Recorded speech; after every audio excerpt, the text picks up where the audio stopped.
Hi friends, இன்றைக்கி பச்சைப்பருப்பு தோசை தான் பார்க்க போகிறோம். இந்த பச்சைப்பயிறு தோசையில் 1 கப் பச்சைப்பயிறு, 1/4 கப் கருப்பு கவுனி அரிசி எடுத்திருக்கேன். இது ரெண்டுத்தையும் ஒரு நைட் ஃபுல்லாக நல்லா ஊற வச்சு எடுத்திருக்கோம்.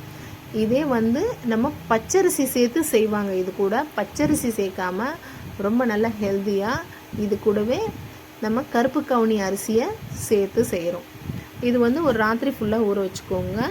இது கூடவே 2 காஞ்ச மிளகா, 1 துண்டு இஞ்சி, என்னோட காரத்துக்கு ஏற்ற மாதிரி நான் சேர்த்துருக்கேன். இதை 3த்தையும் நல்லா மிக்சியில் கொரகொரன்னு அரைச்சிக்கோங்க. ரொம்ப கொரகொரப்பு வேணாம், இந்த அளவுக்கு அரைச்சிக்கோங்க, ஒரு மாவு பதம் அளவுக்கு. இதை அரைச்சிக்கிட்டு இது கூடவே 1/4 டீஸ்பூன் பெருங்காயம் கண்டிப்பாக சேர்க்கணும்.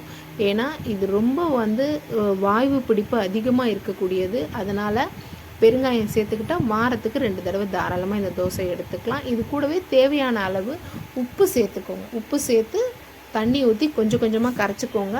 இந்த தோசை இந்த மாவு ஆல்ரெடி திக்காகவே தான் இருக்கும். இதை நீங்கள் கொஞ்சம் தண்ணி ஊற்றிக்கிறீங்க அப்படின்னும் போது பார்த்து கொஞ்சம் தண்ணி ஊற்றிக்கோங்க.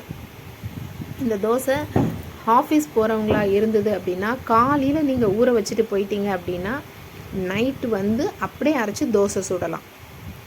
இதை புளிக்கணுன்ற அவசியம் இல்லை.